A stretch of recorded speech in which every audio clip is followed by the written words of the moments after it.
सिर्फ 1 कप दूध से हमने तैयार की है ये बेहतरीन सी रसमलाइयाँ। आप देख सकते हैं कितनी ढेर सारी रसमलाई तैयार है।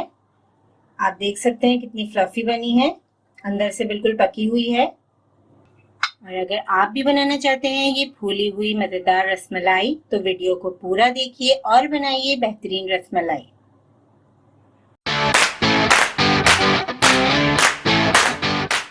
अगर आप हमारे चैनल पे नए हैं और खाना पकाने की मज़ेदार रेसिपीज़ को आसान अंदाज में सीखना चाहते हैं तो हमारे चैनल रेसिपीज़ मिक्स को ज़रूर सब्सक्राइब करें।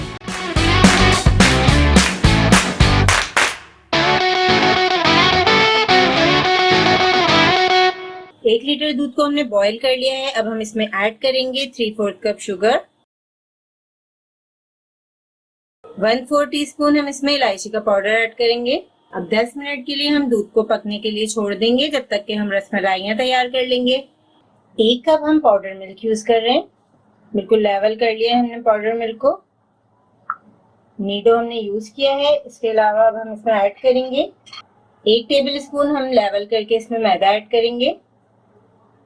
बेकिंग पाउडर आप देख सकते हैं मैं हमेशा यही यूज करती हूँ। इससे रसमलाई आप बनाएं या फिर केक्स वगैरह बनाएं बहुत अच्छा रिजल्ट आता है। मैंने सोचा आपको दिखा दूं। 1 टीस्पून हम इसमें बेकिंग पाउडर ऐड करेंगे। 1/4 टीस्पून हम इलायची का पाउडर ऐड करेंगे। इलायचियों को हमने थोड़ी सी चीनी के साथ पीस लिया था। तमाम ड्राई इंग्रेडिएंट्स को हम अच्छी तरह मिक्स कर लेंगे। इलायची का पाउडर आप जब भी बनाएं थोड़ी सी चीनी के साथ पीसिएगा इलायची को तो वो अच्छी तरह बारीक पिस जाती है। अब ये हमने मिक्स कर लिया है। 1 टेबल स्पून हम इसमें ऑयल ऐड करेंगे। 1 टेबल स्पून बिल्कुल लेवल करके। 1 अंडा हम इसमें ऐड करेंगे। तमाम चीजों को हम मिक्स करेंगे अच्छी तरह। एक सॉफ्ट डो बनानी है हमें। डो को हमें बहुत ज्यादा गूंदना नहीं है, जस्ट मिक्स करना है इसे। डो को हम थोड़ा सा नीट कर लेंगे हथेली पे इस तरह। तमाम चीजों को पहले हमने स्पैचुला से मिक्स कर लिया। अब हम ये कर रहे हैं कि इसको अच्छी तरीके से नीट कर रहे हैं। छोटे साइज की हम बॉल्स तैयार करेंगे। हल्का सा सेंटर में से प्रेस कर देंगे। तमाम बॉल्स बनाकर हम रख लेंगे। अगर आपको लगे कि मिक्सचर थोड़ा ड्राई हो गया है तो आप इसमें 1 से 2 टेबल स्पून दूध ऐड कर सकते हैं। तमाम बॉल्स हमने तैयार कर ली हैं। आप देख सकते हैं सिर्फ 1 कप दूध से हमने 24 रसमलाइयाँ तैयार कर ली हैं। अब हम इसे कुक करेंगे। दूध को हमने 10 मिनट पका लिया है।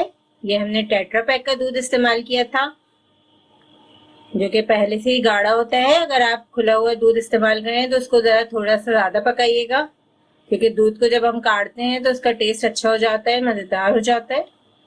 अब हम इसमें रसमलाई ऐड करेंगे।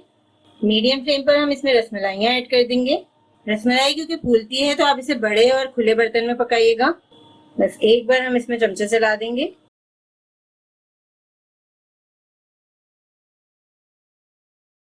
इस तरीके से ढक्कन को कवर करेंगे। पूरा ढक्कन नहीं लगाइएगा वरना दूध उबल के बाहर आ जाएगा। 3 से 4 मिनट हमें इसे पकाना है। 4 मिनट हो चुकी हैं। रसमलाई का साइज आप देख सकते हैं। रसमलाई हमारी फूल गई हैं। अब हम हल्की आंच कर देंगे और इसे 5 मिनट मजीद पकाएंगे। पैन को कवर कर देंगे। 5 मिनट हो चुके हैं। हमारी रसमलाई आप देख सकते हैं कितनी अच्छी से पक चुकी है। कितने छोटे हमने बॉल्स डाले थे उसके डबल साइज में ये आ गई है। अब हम इसे अच्छी तरह ठंडा करेंगे। इसी तरीके से हम इसे पैन में छोड़ देंगे। जब इसकी भाप निकल जाएगी तो हम इसे फ्रिज में रख देंगे।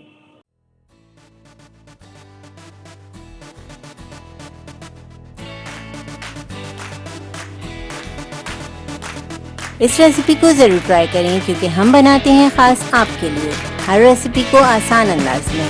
अपना ख्याल रखें और हमें अपनी दुआ में याद रखें। अल्लाह हाफ़िज़।